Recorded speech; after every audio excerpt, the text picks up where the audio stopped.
So, you've got this guy, mountaineer, magician, poet, prophet. Aleister Crowley was someone who, just refused to be put in a box. So how do you even begin to understand someone like that? Well, we're going to try it his way, by diving into his life through his own words and seeing the incredible myth he built for himself. And look, right out of the gate, Crowley lets us in on the game. He's basically telling us, hey, I could spin any story you want. I could pick a theme and find the facts to back it up.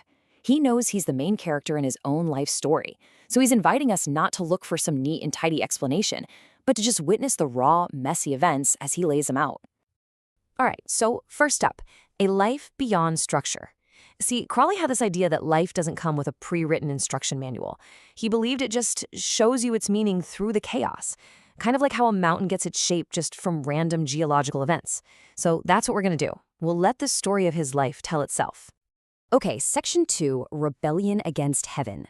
To really get the man, you've got to start with the boy. You have to understand the incredibly intense religious world he grew up in, a world that created what he called his hellish obsession with rebellion. Now, you have to understand, this wasn't your casual, once-a-week kind of faith. This was an all-consuming, 24/7 reality. Doing good deeds? Totally worthless. Filthy rags, they called them. All that mattered was blind faith. Crowley tells this terrifying story about waking up one morning to a silent house, and he was absolutely convinced the rapture had happened and he'd been left behind for damnation. I mean, can you imagine? That kind of childhood fear, it leaves a mark. And this one quote, this pretty much sums up everything he was railing against. It's not just the answer, right? It's the absolute refusal to even think about the question. Here's a huge, complex moral problem, and it's just wiped away by this wall of unthinking faith. For Crowley, this was a complete failure to engage with the real, complicated world. And for Crowley, that was it. That was the line in the sand. This wasn't some gentle parting of ways with religion. Oh no, this was a full-on, violent, intellectual rejection. He didn't see their certainty as a strength. He saw it as a total failure of the human mind and spirit. The battle lines were officially drawn. So you can just see these two worlds smashing into each other, right? For every single doctrine his family held dear, he found a way to viciously turn it on its head. He saw their faith as a kind of poison, and his rebellion was the antidote. Every little act, from defiantly taking up smoking to making fun of their prayer meetings, was him shouting that his will, and his alone, was what mattered. So that brings us to Section 3, the seeker of extremes. All that energy, all that rebellion, it had to go somewhere, right? And Crowley channeled it into two pretty wild, but to him, very similar pursuits: conquering the physical world by climbing mountains, and conquering the spiritual world through magic. You might picture some romantic, dashing adventurer, but that wasn't Crowley at all. He looked at a giant mountain not as some grand adventure, but as a scientific problem that needed to be solved. It was all about analysis, preparation, and cold, hard logic. He absolutely despised superstitious guides. In his mind, any peak could be beaten with pure reason. And believe it or not, he looked at magic the exact same way. This wasn't about waving a wand and saying spooky words. For him, it was just another kind of science. It was a system, a technique for waking up and directing hidden energies with the same kind of discipline he'd use to climb a mountain.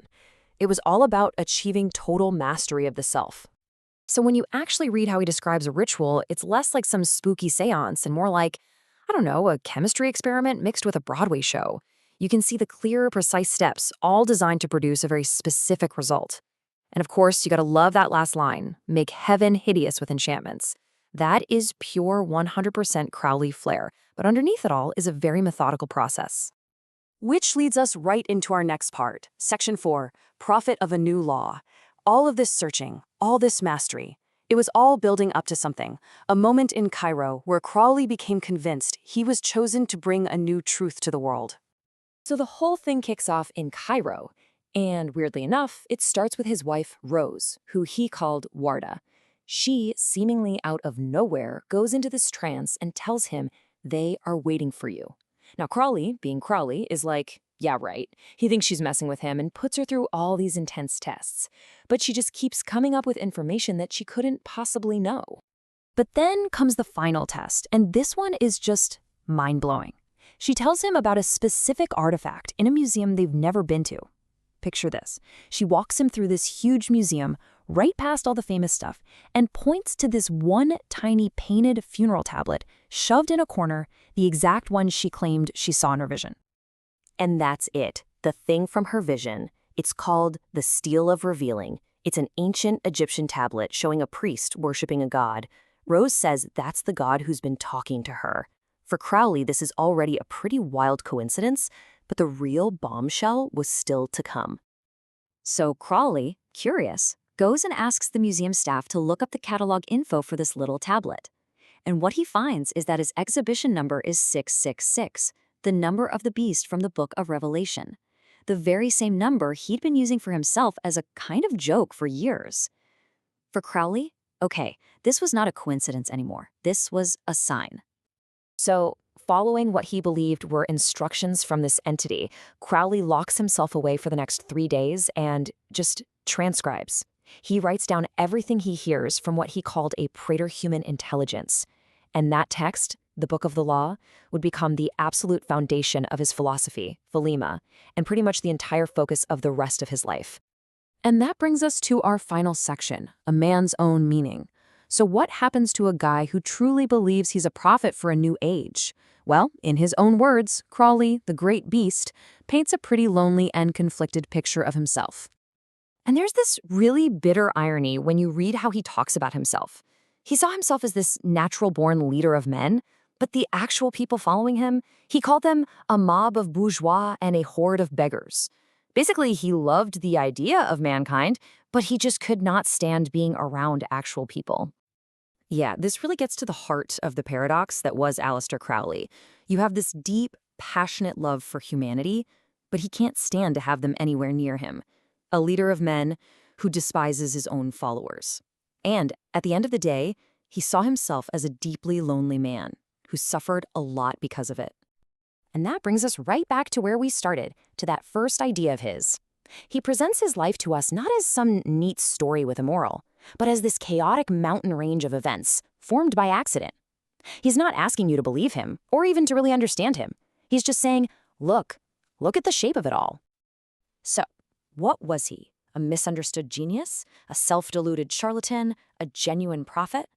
Crowley himself would say any of those labels is a lie. The meaning is in the shape of the life. So the real question he leaves us with is this: what shape do you see?